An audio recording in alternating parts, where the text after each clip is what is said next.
Hello नमस्कार प्यारे साथियों, कैसे हैं आप सभी लोग। आप सभी का स्वागत है हमारे भर्ती सार के यूट्यूब प्लेटफॉर्म पर।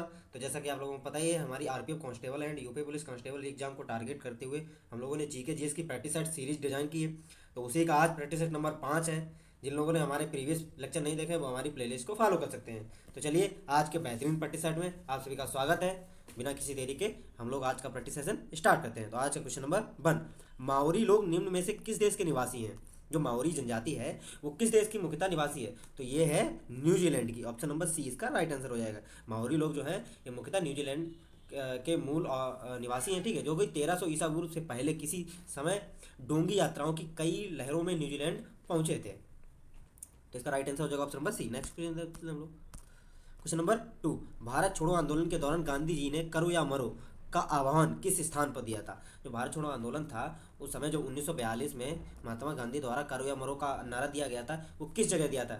वो दिया था बॉम्बे, यानी कि ऑप्शन नंबर ए इसका राइट आंसर हो जाएगा बॉम्बे। ठीक है, भारत छोड़ो आंदोलन, जिसे भारत छोड़ो आंदोलन का नाम दिया, भारतीय स्वतंत्रता संग्राम का एक महत्वपूर्ण आंदोलन था जिसे अगस्त 1942 में द्वितीय विश्व युद्ध के दौरान महात्मा गांधी द्वारा और भारतीय राष्ट्रीय कांग्रेस के नेतृत्व में लॉन्च किया गया था। इसको अगस्त क्रांति के नाम से जाना जाता है। ठीक है, करो या मरो का नारा महात्मा गांधी द्वारा दिया गया था। नेक्स्ट चलते हम लोग, क्वेश्चन नंबर 3, भारतीय राष्ट्रीय कांग्रेस का प्रथम अधिवेशन कब हुआ था। भारतीय राष्ट्रीय कांग्रेस का प्रथम अधिवेशन हुआ था 1885 में। इसका राइट आंसर हो जाएगा ऑप्शन नंबर डी। सन 1885 में भारतीय राष्ट्रीय कांग्रेस का प्रथम अधिवेशन हुआ था। ठीक है, और इसमें इसकी अध्यक्षता किसने की थी। इसकी अध्यक्षता की थी व्योमेश चंद्र बनर्जी ने। व्योमेश चंद्र बनर्जी, इन्होंने पहले भारतीय राष्ट्रीय कांग्रेस के अधिवेशन की अध्यक्षता की थी जो कि 1985 में होता। ठीक है, नेक्स्ट चलते हम लोग, क्वेश्चन नंबर 4, निम्न ऊन से बनाई जाती है, ऊन जो है वो किससे बनाई जाती है। वो बनाई जाती है शहतूत शॉल से। ठीक है, ऑप्शन नंबर 20 का राइट आंसर हो जाएगा। ऊन जो है वो शहतूत की शॉल से बनाई जाती है। ठीक है, नेक्स्ट चलते हैं हम लोग, क्वेश्चन नंबर 5, भारत में राष्ट्रीय एकता परिषद के अध्यक्ष कौन थे। जो राष्ट्रीय एकता परिषद होता है भारत में उसका अध्यक्ष कौन होता है। उसका अध्यक्ष होता है भारत का प्रधानमंत्री। ऑप्शन नंबर 20 का राइट आंसर हो जाएगा। भारत के प्रधानमंत्री ही भारत में राष्ट्रीय एकता परिषद के अध्यक्ष होते हैं। ठीक है, नेक्स्ट चलते हैं हम लोग, क्वेश्चन नंबर 6, अन्य जीवाश्म द्वारा तैयार किए गए जटिल सामग्री को कौन सा पोषण अंतर ग्रहण करता है। मतलब जो अन्य जीवाश्म होते हैं वो उनको किस प्रकार के जटिल सामग्री को पोषण अंतर्ग्रहण करता है। ये करता है विषम पोषण, यानी कि हेटेरोट्रॉफिक पोषण। ऑप्शन नंबर सी इसका राइट आंसर हो जाएगा। ठीक है, नेक्स्ट क्वेश्चन की तरफ चलते हैं हम लोग, क्वेश्चन नंबर 7, जाट जटनी का प्लेटो किसे कहा जाता है। मतलब जाट जटनी जो है उनका प्लेटो किसे कहा जाता है। ये कहा जाता है महाराजा सूरजमल को। ऑप्शन नंबर ए इसका राइट आंसर हो जाएगा। महाराजा सूरजमल को जाट जटनी का प्लेटो कहा जाता है। ठीक है, कथन एक व्यक्ति को दी गई उपाधि को संदर्भित करता है, लेकिन ऐसा प्रतीत होता है कि दिए गए विकल्प में भ्रम हो गया है। मतलब सही उत्तर सूचीबद्ध जो नामों के ऐतिहासिक जो होते हैं, जैसे प्लेटो एक महान दार्शनिक थे, तो अच्छे अच्छे विद्वान थे, तो उन्हीं की एक संज्ञा दी जाती है किसी व्यक्ति को। तो जाट जटनी का प्लेटो किसे कहा जाता है, सूरजमल को। ठीक है, नेक्स्ट चलते हैं हम लोग, क्वेश्चन नंबर 8, निम्न में से किस खेल स्पोर्ट में खेलते समय एकजुटता होती है। मतलब एकजुटता किस खेल में होती है। ये होता है बास्केटबॉल। ऑप्शन नंबर ए इसका राइट आंसर हो जाएगा। बास्केटबॉल में एकजुटता प्रदर्शित होती है। ठीक है, नेक्स्ट चलते हैं हम लोग, क्वेश्चन नंबर 9, निम्न में से कौन सी विश्व की सबसे लंबी पर्वतीय श्रृंखला है। जो पर्वत श्रृंखला है वो विश्व की सबसे लंबी कौन सी है, वो है एंडीज पर्वत श्रृंखला। ऑप्शन नंबर डी इसका राइट आंसर हो जाएगा। ठीक है, एंडीज पर्वत श्रृंखला दुनिया में सबसे लंबी श्रृंखला है जो दक्षिण अमेरिका के पश्चिमी तट के साथ लगभग 7,000 किलोमीटर, 7,000 किलोमीटर लगभग लंबी सीमा बनाती है। ठीक है, यह उत्तर में वेनेजुएला से लेकर दक्षिण में Colombia, Ecuador, Peru, Bolivia, Chile, Argentina तक फैला हुआ है।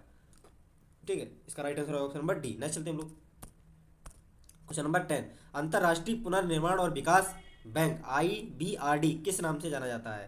मतलब IBRD जो है उसको और किस नाम से जाना जाता है, और उसको जाना जाता है वर्ल्ड बैंक यानी विश्व बैंक के नाम से जाना जाता है। ऑप्शन नंबर डी इसका राइट आंसर हो जाएगा। ठीक है, अंतर्राष्ट्रीय पुनर्निर्माण एवं विकास बैंक IBRD को विश्व बैंक के रूप में भी जाना जाता है। ठीक है, नेक्स्ट चलते हैं हम लोग, क्वेश्चन नंबर 11, परिनालिका के भीतर चुंबकीय फील्ड लाइन के रूप में होती है, वो किस में होती है। वो होती है समानांतर सीधी लाइनों में। ऑप्शन नंबर ए इसका राइट आंसर हो जाएगा। ठीक है, नेक्स्ट चलते हैं हम लोग, क्वेश्चन नंबर 12, वस्तु और सेवाओं की आपूर्ति के लिए शिल्प निर्माताओं जातियों और ग्राम समुदाय के बीच व्यवस्था को क्या कहा जाता है। ये कहा जाता है उपस्थिति प्रणाली यानी जजमानी प्रणाली। ऑप्शन नंबर सी इसका राइट आंसर हो जाएगा, जजमानी प्रणाली। ठीक है, नेक्स्ट चलते हैं हम लोग, क्वेश्चन नंबर 13, प्रतिरोधक में छितराई हुई विद्युत ऊर्जा के द्वारा व्यक्त किया जाता है, किसको किया जाता है। ये किया जाता है W बराबर B into L x T, मतलब B into L into T. Option number 20 का राइट आंसर हो जाएगा। ठीक है, नेक्स्ट चलते हैं हम लोग। क्वेश्चन नंबर 14, भारतीय संविधान के अनुच्छेद 51A में मौलिक कर्तव्यों में क्या क्या दिया गया है, कितने दिए गए हैं? तो ये दिए गए हैं 11। ऑप्शन नंबर 20 का राइट आंसर हो जाएगा। 11 मौलिक कर्तव्य बताए गए हैं भारतीय संविधान के आर्टिकल 51A के तहत, जो कि संविधान संशोधन द्वारा जोड़े गए थे, 42वें संविधान संशोधन द्वारा जोड़ा गया था। ठीक है, और मौलिक कर्तव्यों को रूस यानी यूएसएसआर से लिया गया था, सोवियत संघ के द्वारा यहाँ से लिए गए। नेक्स्ट चलते हम लोग। क्वेश्चन नंबर 15, निम्न में से क्या अवक्षेपण का प्रकार, अवक्षेपण जो है उसमें से कौन सा प्रकार है? तो ये है ओले का, ओला जो होता है वो अवक्षेपण का प्रकार होता है। ठीक है, ये बात ध्यान रखनी है। नेक्स्ट चलते हम लोग। क्वेश्चन नंबर 16, कोशिकीय श्वसन के दौरान निर्गमित ऊर्जा का प्रयोग करके संश्लेषित अणु क्या अणु क्या है? मतलब जो कोशिकीय श्वसन होता है उसके दौरान निर्गमित ऊर्जा जो होती है, ऊर्जा जो रिड्यूज होती है, उस समय जो ऊर्जा का प्रयोग करके संश्लेषित अणु कौन सा बनता है? वो बनते हैं एटीपी। ऑप्शन नंबर सी इसका राइट आंसर हो जाएगा, एटीपी। ठीक है, एडेनोसिन ट्राइफॉस्फेट इसका पूरा नाम है। नेक्स्ट चलते हैं हम लोग। क्वेश्चन नंबर 17, 1946 में बनी अंतरिम सरकार में रक्षा मंत्री कौन थे?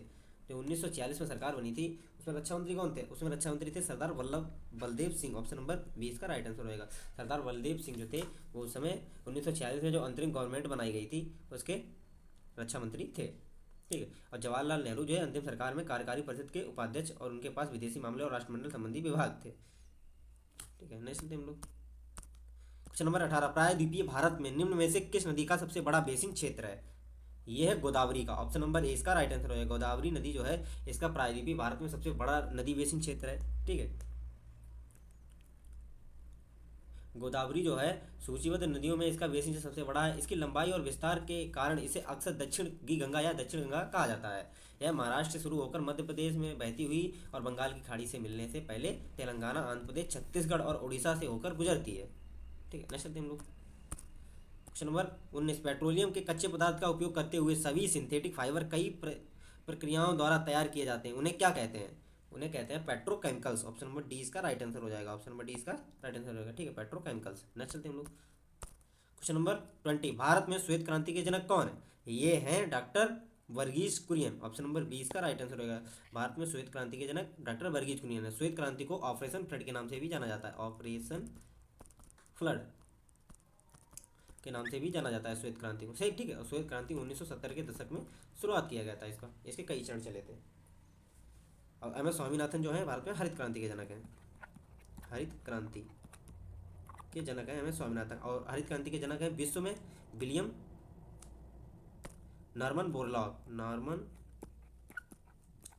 बोरलॉग ये विश्व में हरित क्रांति के जनक हैं। ठीक है, नेक्स्ट चलते हैं हम लोग। क्वेश्चन नंबर 21, ब्रिटिश भारत में थियोसॉफिकल सोसाइटी का मुख्यालय कहाँ है? जो ब्रिटिश भारत है उसमें थियोसॉफिकल सोसाइटी का मुख्यालय कहाँ था? मद्रास में। ऑप्शन नंबर सी इसका राइट आंसर हो जाएगा। ठीक है, ब्रिटिश भारत में थियोसॉफिकल सोसाइटी का मुख्यालय मद्रास में स्थित है। ठीक है, नेक्स्ट चलते हैं हम लोग। क्वेश्चन नंबर 22, मानव में निम्न में से क्या घुलनशील नाइट्रोजन यौगिक के रूप में मलोत्सर्ग पदार्थ को हटाता है? कहाँ से हटाता है? ये है, ये जो ऑप्शन नंबर ए यानी नेफ्रॉन यानी कि व्रकाणु से हटाता है नाइट्रोजन को। ठीक है, नेक्स्ट चलते हैं हम लोग। क्वेश्चन नंबर 23, निम्न में से किस देश में विश्व का सबसे अधिक तापमान रिकॉर्ड किया गया है? ये किया गया लीबिया। ऑप्शन नंबर ए इसका राइट आंसर होगा। लीबिया में विश्व के सबसे अधिक तापमान रिकॉर्ड किए गए हैं। ठीक है, दुनिया में अब तक सबसे अधिक तापमान लीबिया में दर्ज किया गया। विशेष रूप से यह रिकॉर्ड अल अजीजिया शहर में स्थापित किया गया है, जो कि लीबिया की राजधानी त्रिपोली के उत्तर पश्चिम में स्थित है। यह रिकॉर्ड जो है 13 सितंबर 1922 को मापा गया था। ठीक है, जो कि आज तक का सबसे ज़्यादा तापमान है। नेक्स्ट चलते हैं हम लोग। क्वेश्चन नंबर 24, अल्पसंख्यकों के हित की रक्षा से संबंधित भारतीय संविधान का कौन सा अनुच्छेद है? ये है अनुच्छेद नंबर 29। ऑप्शन नंबर 20 का राइट आंसर होगा। अल्पसंख्यकों के हितों की रक्षा करना आर्टिकल 29 के तहत दर्शाया गया है। ठीक है, आर्टिकल 26 में यह अनुच्छेद प्रत्येक धार्मिक संप्रदाय या उसके किसी भी वर्ग के मामले में स्वयं प्रबंधन करने का अधिकार देता है। ठीक है, और आर्टिकल 17 जो है छुआछूत का अंत करने का अधिकार देता है। नेक्स्ट चलते हैं हम लोग। क्वेश्चन नंबर 25, पानी में घुलनशील क्षार को क्या कहा जाता है? पानी में घुलनशील क्षार को कहा जाता है खार। ठीक है, नेक्स्ट चलते हैं हम लोग। क्वेश्चन नंबर 26, उस पुर्तगाली खोजकर्ता का क्या नाम था जिसने 1948 में यूरोप से भारत के नए समुद्री मार्ग की खोज की थी? ये था Vasco D gamma. Option number D इसका राइट आंसर होगा। वास्को डी गामा जो था पुर्तगाली से 1498 में चला था भारत के समुद्री मार्ग की खोज करने, और ये पहुंचा था केरल। केरल के कालीकट बंदरगाह पर, कालीकट बंदरगाह पर पहुंचा था, और इसका स्वागत जो किया था राजा जमोरिन ने। और ये 2 साल तक अच्छा मुनाफा कमाने के बाद सन 1500 ईस्वी में वापस पुर्तगाल चला गया था। फिर 1502 में फिर वापस आया था इंडिया, फिर 4 साल रुका था, फिर उसके बाद 6 में बिल्कुल चला गया था। ठीक है, नेक्स्ट चलते हम लोग। क्वेश्चन नंबर 27, युद्ध, बाह्य आक्रमण या सशस्त्र गदर के कारण आपातकाल को किस नाम से जाना जाता है? ये जाना जाता है राष्ट्रीय आपातकाल, यानी national emergency. Option number D इसका राइट आंसर होगा। वित्तीय आपातकाल आज तक कभी भी नहीं लगा, राष्ट्रीय आपातकाल लग चुका है। ठीक है, जब इंदिरा गांधी की सरकार थी तब लगाया गया था नेशनल इमरजेंसी। वित्तीय आपातकाल आर्टिकल 360 में दिया गया है, ये 352 में दिया गया है राष्ट्रीय आपातकाल, नेशनल इमरजेंसी। और राष्ट्रपति शासन जो है 356 के अंतर्गत दिया गया है। ये बात ध्यान रखनी, 3 प्रकार के आपातकाल होते हैं। नेक्स्ट चलते हैं हम लोग। क्वेश्चन नंबर 28, निम्न में से किस भारतीय अर्थव्यवस्था का वास्तुकार कहा जाता है? किसे भारतीय अर्थव्यवस्था का वास्तुकार कहा जाता है? ये कहा जाता है, भारतीय अर्थव्यवस्था का वास्तुकार कहा जाता है मोक्षगुंडम विश्वेश्वरैया। इनको ही भारतीय अर्थव्यवस्था का वास्तुकार कहा जाता है। ये एक महान इंजीनियर और बुनियादी ढांचे के विकास में उनके अग्रणी कार्यों के लिए उन्हें भारतीय अर्थव्यवस्था के वास्तुकार के रूप में जाना जाता है, जिसने भारत की आर्थिक प्रगति की नींव रखी थी। ठीक है, इसमें एक भी ऑप्शन सही नहीं है। ठीक है, नेक्स्ट चलते हैं हम लोग। क्वेश्चन नंबर 29, भारतीय संविधान के अनुच्छेद 280 में वित्त आयोग के किस रूप में प्रावधान दिया गया है? वित्त आयोग का किस रूप में प्रावधान दिया गया है? ये दिया गया है अर्ध न्यायिक विकास के रूप में प्रावधान दिया गया है। ऑप्शन नंबर 20 का राइट आंसर हो जाएगा। नेक्स्ट चलते हैं हम लोग। क्वेश्चन नंबर 30, जोग जलप्रपात किस नदी पर स्थित है? ये है शरावती। ऑप्शन नंबर 20 का राइट आंसर हो जाएगा। जोग जो जलप्रपात है, जोग वाटरफॉल है, ये शरावती नदी पर स्थित है। ठीक है, यह कर्नाटक राज्य और गोवा की सीमा के पास स्थित है। कर्नाटक एंड गोवा की सीमा पर स्थित है जोग वाटरफॉल। ये 253 मीटर ऊंचा है, इसकी ऊंचाई 253 मीटर है। ठीक है, नेक्स्ट चलते हम लोग। क्वेश्चन नंबर 31, निम्न में से किस खेल स्पोर्ट में नेट की आवश्यकता होती है? ये होती है बैडमिंटन में। ऑप्शन नंबर ए इसका राइट आंसर होगा। बैडमिंटन में नेट की आवश्यकता पड़ती है। ठीक है, क्योंकि नेट जो होता है वो बीच में लगाया जाता है और इधर उधर रैकेट से बैडमिंटन खेला जाता है। नेक्स्ट चलते हैं हम लोग। क्वेश्चन नंबर 32, पूर्व एशिया की सबसे लंबी नदी कौन सी है? पूर्व एशिया की सबसे लंबी नदी है मेकॉन्ग। ऑप्शन नंबर 20 का राइट आंसर होगा। मेकॉन्ग जो है पूर्व एशिया की सबसे लंबी नदी है, और एशिया की सबसे लंबी नदी है यांगटीसी, जो कि चाइना में स्थित है। ठीक है, हमारे भारत की सबसे लंबी नदी है गंगा जी, जो कि 2525 किलोमीटर की लंबाई है। नेक्स्ट चलते हैं हम लोग। क्वेश्चन नंबर 33, शब्द पद जंप वॉल निम्न में से किस खेल स्पोर्ट से संबंधित है? जो जंप वॉल होता है वो किस खेल से संबंधित है? ये है बास्केटबॉल। ऑप्शन नंबर ए इसका राइट आंसर हो जाएगा। बास्केटबॉल से संबंधित है जंप वॉल। ठीक है, नेक्स्ट चलते हैं हम लोग। क्वेश्चन नंबर 34, स्पोर्ट के प्रशिक्षण में कौन आत्मविश्वास बढ़ाने, मनोबल मजबूत करने में मददगार होता है और यह एक मित्र तथा परामर्शदाता के रूप में कार्य करता है? ये कौन होता है? ये होता है कोच। ऑप्शन नंबर ए इसका राइट आंसर हो जाएगा। ठीक है, कोच हमें सारी चीज़ें सिखाता है, कैसे आगे मूव करना है, कैसे ट्रेनिंग लेनी है, ये सब कोच का काम होता है। ठीक है, नेक्स्ट चलते हैं हम लोग। क्वेश्चन नंबर 35, मधुमक्खियों के पालन को क्या कहा जाता है? मधुमक्खियों के पालन को कहा जाता है एपीकल्चर। ऑप्शन नंबर 20 का राइट आंसर हो जाएगा। जैसे वर्मी कल्चर जो है वो केंचुए के पालन को कहा जाता है। ठीक है, केंचुए। और सिल्वी कल्चर जो है वो वनों के अध्ययन को सिल्वी कल्चर कहा जाता है। सेरीकल्चर जो है रेशम पालन को कहा जाता है, रेशम पालन। ठीक है, नेक्स्ट चलते हैं हम लोग। क्वेश्चन नंबर 36, विधायी निकाय के रूप में स्वतंत्र भारत की प्रथम संसद की प्रथम संसद की अध्यक्षता को किसने की थी? अध्यक्षता ये की थी जीवी मालवंकल ने। ऑप्शन नंबर 20 का राइट आंसर हो जाएगा। ठीक है, मतलब जो लोकसभा के प्रथम अध्यक्ष कौन थे? वो जीवी मालवंकल थे, ये इसका राइट आंसर हो जाएगा। ठीक है, नेक्स्ट चलते हैं हम लोग। क्वेश्चन नंबर 37, उर्दू शब्द तलाक से क्या तात्पर्य है? तलाक से तात्पर्य है विवाह विच्छेद। ऑप्शन नंबर 20 का राइट आंसर हो जाएगा। ठीक है, नेक्स्ट चलते हैं हम लोग। क्वेश्चन नंबर 38, बंगाल और बिहार में 1793 में स्थायी बंदोबस्त किसने प्रारंभ किया था? ये किया था लॉर्ड कॉर्नवालिस ने। ऑप्शन नंबर ए इसका राइट आंसर हो जाएगा। ठीक है, जो 1793 में स्थायी बंदोबस्त का प्रारंभ लॉर्ड कॉर्नवालिस द्वारा बिहार में किया गया था, बिहार और बंगाल में किया गया था। ठीक है, डलहौजी की कौन सी नीति थी? ये हड़प नीति थी। हड़प नीति। ठीक है, नेक्स्ट चलते हैं हम लोग क्वेश्चन नंबर 39। अपने घटक रंगों में सफेद प्रकाश के विखंडन को क्या कहा जाता है? ये कहा जाता है फैलाव यानी प्रकीर्णन। ऑप्शन नंबर डी इसका राइट आंसर हो जाएगा, स्कैटरिंग। ठीक है, नेक्स्ट चलते हैं हम लोग ऑप्शन नंबर 40। औद्योगिक नीति संकल्प को भारतीय संसद द्वारा किस वर्ष अपनाया गया था? ये अपनाया गया था 1956 के दौर पे। ऑप्शन नंबर 20 का राइट आंसर हो जाएगा, औद्योगिक नीति संकल्प को भारतीय संसद ने 1956 में अपनाया गया था। ठीक है, नेक्स्ट चलते हैं हम लोग क्वेश्चन नंबर 41। भारत में नई आर्थिक नीति कब प्रारंभ हुई थी? भारत में नई आर्थिक नीति 1991 में प्रारंभ हुई थी। ऑप्शन नंबर डी इसका राइट आंसर है। 1991 की नई आर्थिक नीति प्रधानमंत्री पीवी नरसिम्हा राव और वित्त मंत्री जो थे उस समय मनमोहन सिंह, वित्त मंत्री थे मनमोहन सिंह के नेतृत्व में इसको पेश किया गया था। इसी में ये इसके 3 मुख्य घटक थे जो थे एलपीजी, लिबरलाइजेशन, प्राइवेटाइजेशन, ग्लोबलाइजेशन, यानी कि उदारीकरण, निजीकरण और वैश्वीकरण। ये इसके 3 मुख्य घटक थे। ठीक है, नेक्स्ट चलते हैं हम लोग क्वेश्चन नंबर 42। डेड हो जाते हैं और उनकी गंध और स्वाद में परिवर्तन हो जाता है जब वसा और तेल का ऑक्सीकरण किया जाता है, तो वे कैसे हो जाते हैं? ये हो जाते हैं दुर्गंध युक्त। ऑप्शन नंबर सी इसका राइट आंसर हो जाएगा। ठीक है, नेक्स्ट चलते हैं हम लोग क्वेश्चन नंबर 43। वह अधिकतम अवधि सीमा क्या है जिसमें राज्यसभा मुद्रा विधेयक को पारित कर सकती है? ये है मतलब जो मुद्रा उसका क्या नाम धन विधेयक जो होता है उसको कितनी अवधि तक रोक सकती है? ये है 14 दिन। ऑप्शन नंबर 20 का राइट आंसर है। 14 दिन से ज़्यादा राज्यसभा धन विधेयक को नहीं रोक सकती है, अपने पास नहीं रख सकती है। ठीक है, इसका राइट आंसर है ऑप्शन नंबर बी। नेक्स्ट चलते हैं हम लोग क्वेश्चन नंबर 44। कुश्ती की भारतीय शैली को क्या कहा जाता है? कुश्ती की भारतीय शैली को कहा जाता है मल्ल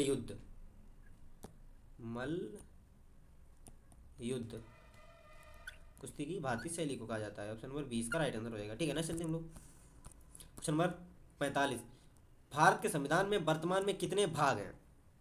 भारत के संविधान में वर्तमान में है 25 भाग। ऑप्शन नंबर ए इसका राइट आंसर है। 25 भाग हैं और 12 अनुसूची हैं, अनुसूची शेड्यूल्स हैं। ठीक है, भारतीय संविधान में वर्तमान में 25 भाग और 12 अनुसूची हैं। नेक्स्ट चलते हैं हम लोग क्वेश्चन नंबर 46। वन अनुसंधान संस्थान स्थित है, मतलब फॉरेस्ट डिपार्टमेंट कहाँ स्थित है? ये है देहरादून में। ऑप्शन नंबर सी इसका राइट आंसर हो जाएगा। ठीक है, देहरादून। नेक्स्ट चलते हैं हम लोग क्वेश्चन नंबर 47। यूनियन सूची में मूलतः कितने विषय होते हैं? जो केंद्र लिस्ट होती है, सेंट्रल सूची होती है, तीन सूचियाँ होती हैं, एक सेंट्रल सूची, एक स्टेट सूची, एक संवर्ती सूची। तो यूनियन सूची में कितने विषय होते हैं? उसमें होते हैं 97। ऑप्शन नंबर ए इसका राइट आंसर हो जाएगा। ठीक है, यूनियन सूची में 97 विषय होते हैं। ठीक है, नेक्स्ट चलते हैं हम लोग क्वेश्चन नंबर 48। ग्रीष्मकालीन ओलंपिक 2020 की किस देश के द्वारा मेजबानी की जाएगी, मतलब की गई थी? 2020 की ग्रीष्मकालीन ओलंपिक किस देश के द्वारा की गई थी? ये जापान के द्वारा की गई थी। ऑप्शन नंबर ए इसका राइट आंसर हो जाएगा। ठीक है, नेक्स्ट चलते हैं हम लोग क्वेश्चन नंबर 49। ग्रीष्मकालीन ओलंपिक रिपीट हो गया क्वेश्चन नंबर 50 एंड आज का लास्ट क्वेश्चन। उच्च उपज किस्म HIV हाइल्ड वैरायटी का प्रयोग करके अनाज के उत्पादन में एक बड़ी मात्रा में वृद्धि निम्न में से किसे जाना जाता है? ये जाना जाता है हरित क्रांति को। ऑप्शन नंबर ए इसका राइट आंसर हो जाएगा। ठीक है, हरित क्रांति जब हुई थी तो उच्च उपज वाली किस्में लाई गई थी, जैसे कुछ है लरमा रोजो हैं। ठीक है, ये बहुत ही इंपॉर्टेंट किस्म थी, इसमें हाई एल्ड वैरायटी की थी और इसने काफ़ी उपज किसानों को दी थी, जो कि हरित क्रांति के नाम से जाना जाता था भारत में। ठीक है, तो चलिए आज का सेशन यहीं पे एंड करते हैं। अगर सेशन अच्छा लगा हो तो लाइक एंड कमेंट करके जरूर बताएं। तो मिलते हैं नेक्स्ट वीडियो में, तब तक जय हिंद, जय भारत।